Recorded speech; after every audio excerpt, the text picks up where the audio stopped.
Chat, how's it going? Algebra is not easy, but it can be broken down step by step and explained in such a way that even little Timmy here can understand. And if you're anything like little Timmy, you are worried that you don't quite know your polynomials, conics, or functions, which happens to be exactly what I'm going to warble about for the next 15 minutes.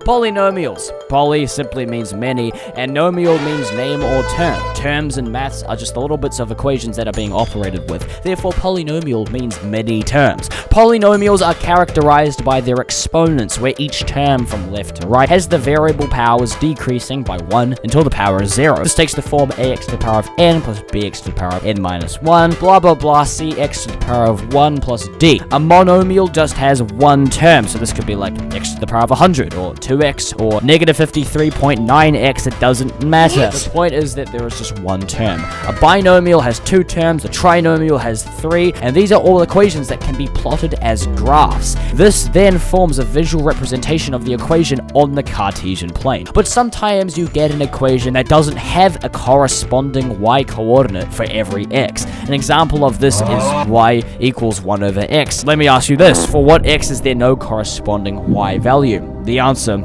is 0, because 1 over 0 is undefined, but you still can get infinitely close to 0. And that'll just give you a number with lots of zeros in it, but it is still defined. This is where the idea of domain comes in. I'll yabber on about range later when we talk about functions, but domain is defined as set of inputs accepted by the function. Yes, that's simple. To write what the set of inputs are mathematically, we can use interval notation. It's basically shorthand for inequality symbols. Parentheses means greater or less than, square bracket means greater or equal to, or less than or equal to. For our 1 over x example, the domain would be negative infinity to 0, joined to 0 to positive infinity. The weird U shape is the union symbol. It's pretty much the AND symbol. 1 over x is all negative numbers up to 0, and all numbers greater than 0. We use the parentheses because the x cannot be exactly equal to 0, much like how it cannot be exactly infinity. So we know how to write polynomials, we know how they are defined, but how do you actually find the equation from a graph? And how do you find the solutions of the equation? Well, the first is generally simpler than the latter, and all you need is where the graph intercepts the x-axis and one other point. Most polynomials that you'll run into will take the form y equals a times x plus b times x plus c times x plus d plus blah blah blah, where this is a quartic graph, a polynomial of the 4th degree. A cubic would have 3 brackets, a quadratic 2, and a linear equation 1. Now, a quartic could only have 1 bracket, and what this means is that it still looks like the janky W thing, but it only touches the x-axis once. Because we still need 4 brackets, we can write it as that bracket multiplied by itself 4 times, i.e. x plus the root power of 4. We call the solutions of a polynomial a root because it's like finding the roots of a tree, the deepest or fundamental element of the equation. The next step is to substitute the coordinates of the other point in order to have only one unknown variable left, the a. Simplify the right side here until you have a coefficient of a, divide both sides by that, and now the value is the coefficient of the quartic graph. Yeah, I said that was easy. The hard part is figuring out what the flip these hieroglyphs can be. We live in a time of Elon Musk bots. Everyone is an NPC. We live and breathe Silicon Valley. Everything is synthetic. Synthetic division is exactly what we use to find the possible rational roots of a polynomial. And this method only works on polynomials that can be divided by a linear expression, such as x minus 5, which would mean that 5 is one of the solutions, and because 5 is rational. Let's say that we had x cubed minus 6x squared plus 11x minus 6, and that equals 0. Now, this idea about rationality is really important, so much so that this guy who thinks therefore he is created a theorem about the roots. Basically, if the polynomial has a rational root, then it will be either plus or minus any of the factors of the n term divided by the factors of the leading coefficient. Sounds like a pain. It is a pain. But let's apply it to our cubic and see what happens. The leading coefficient is 1. Factors of 1 are 1. Yeah, okay, that's super eventful. And so we look at 6. We know the factors of 6 are 1, 2, 3, and 6. And if we divide all of these by 1 and add the little plus or minus thingy here, we get this list of possible rational roots. Now, we have to plug these into the equation and see if it equals 0. I'm feeling particularly lucky about number 1. And what do you know? It equals 0. This means that x minus 1 is a factor of the cubic. And so, if we bring that out, it'll be multiplying two other brackets, i.e. a quadratic. To find the coefficients of this quadratic, to then factorize it, requires us to finally use synthetic division. In the top left, we write the 1 that we found earlier, right? We put the coefficients of the cubic. You always bring down the first coefficient, and you start adding 1 to -6, which equals -5. You add that to 11, and you add the 6 from that to the -6 to get 0. These values here are the coefficients forming the quadratic x squared minus 5x plus 6. This can be factored into x minus 2, x minus 3. And so if you multiply all of these brackets, you have x minus 1, x minus 2 times x minus 3. Therefore, 1, 2, and 3 are the solutions of the cubic. But the solutions to the question, what is the fastest way to learn maths and science, is not 1, 2, or 3, but Brilliant.org, the sponsor of today's video. Little Timmy from earlier loves STEM subjects, but he's not quite happy with the TikTok STEM feed. So, he opens Brilliant on his phone, tablet, computer, and starts looking at the thousands of interactive lessons. When he grows up, he wants to study at an Ivy League university. All of the Brilliant content has been made by professionals, teachers, and researchers from MIT, Stanford, you name it. Problem solving is everything. And that's exactly why Brilliant courses differentiate between passive and active learning modules, where concepts can be practiced in order to build up critical thinking. They offer everything from data analysis, to circuits, to calculus, to understanding how handwritten number recognition neural networks actually function. So if you want to join little Timmy in creating a powerful learning habit, to try everything Brilliant has to offer for a full free 30 days, use my link, brilliant.org/findy, and you also get 20% off an annual premium subscription. Conics. Conics. It has to do with cones and planes, but not these planes. Or these planes. I mean these planes. There are 4 different types of conics. Curves made from the sections of 2 cones that a plane intersects. And one of these has already been discussed. Parabolas.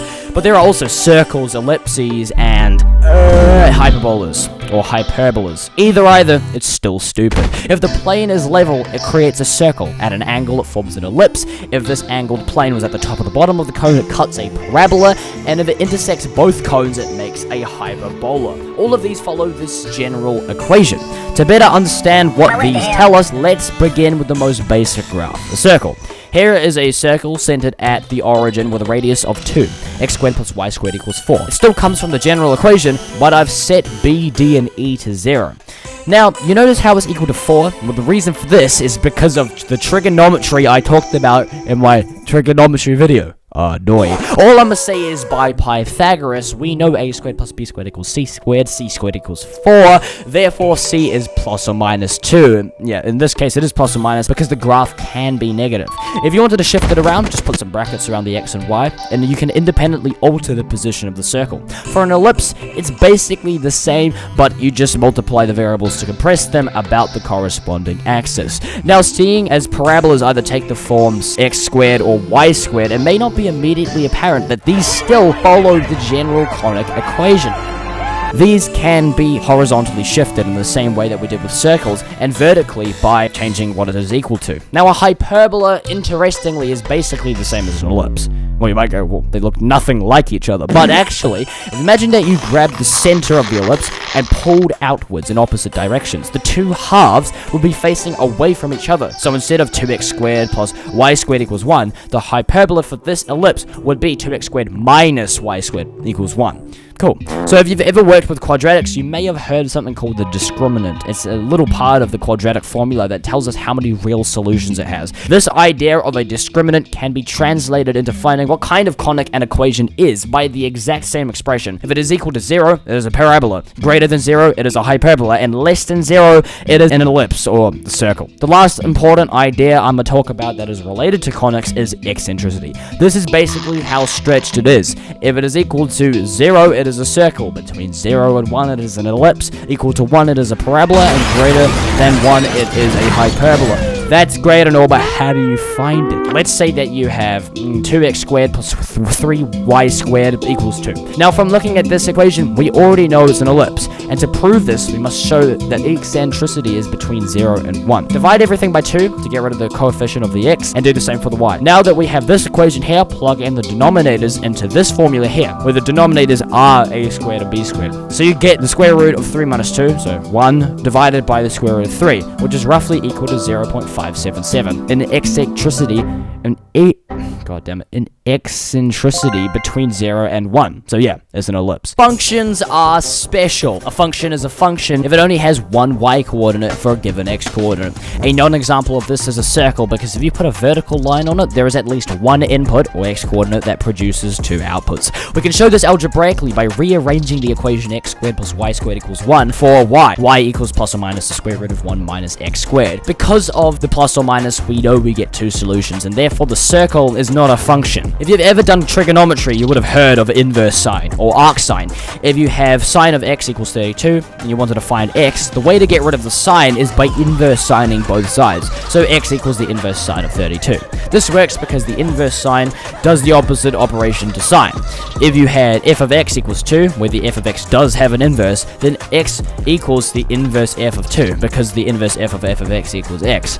Wow! Because we can put inverse functions in functions and vice versa, we can also put other functions in functions to do strange things.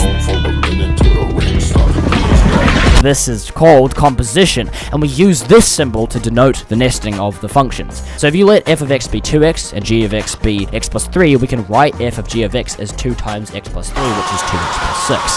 The previous topic of conics actually connects heavily to functions. Quadratics or parabolas are an example of even functions. Even means that if you make the input negative, f of negative x, it will be equal to itself if the input wasn't negative. This is really obvious with x squared, because if you make the x negative, it'll still equal x squared because the square makes it positive. What this means is that even functions are always symmetrical about the y-axis, and this is quite apparent with parabolas. Now, odd functions are where f of negative x equals negative f of x, i.e. if the sign of the input is flipped, so is the function. Cubics are odd because their powers are odd. The sign of the input will be the same as the output before being multiplied by a coefficient, and this allows for a symmetry about the origin. Speaking of cubics, these graphs go on forever, upwards and downwards. It's quite odd. Hey guys. This means that the range goes from negative infinity to positive infinity, but of course not all graphs are like this. Parabolas have a turning point that is either a local maximum or a local minimum. If the graph is negative, it will have a local maximum and then span infinitely in the negatives, and vice versa for positive. For that kind of parabola, we write the smallest number in the range, negative infinity, on the left, and the largest point it reaches on the right with a square bracket. So yeah, basically it's the same as domain, but it is instead for y coordinates. But without the graph, it's kind of hard to tell where the bounds of the ranges are, so we need some sort of algebraic way of finding it. Miraculously, we're actually using inverse functions and domains to find the range. Let's say that we wanted to find the range of y equals x squared plus 3. Well, let's say that we wanted to find the range of y equals x plus...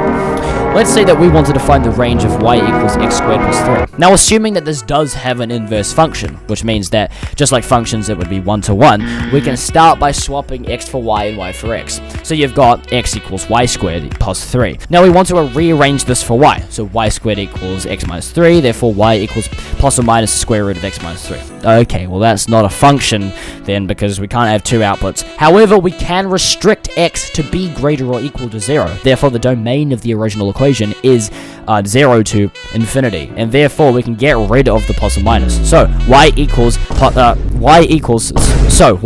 square root of x minus 3. And so to find the range of the original equation, we can find the domain of this inverse one.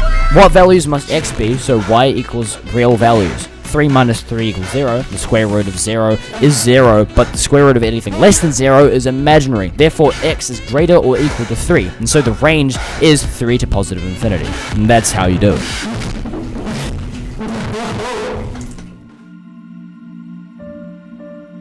So we talked and talked and talked and talked and talked and talked.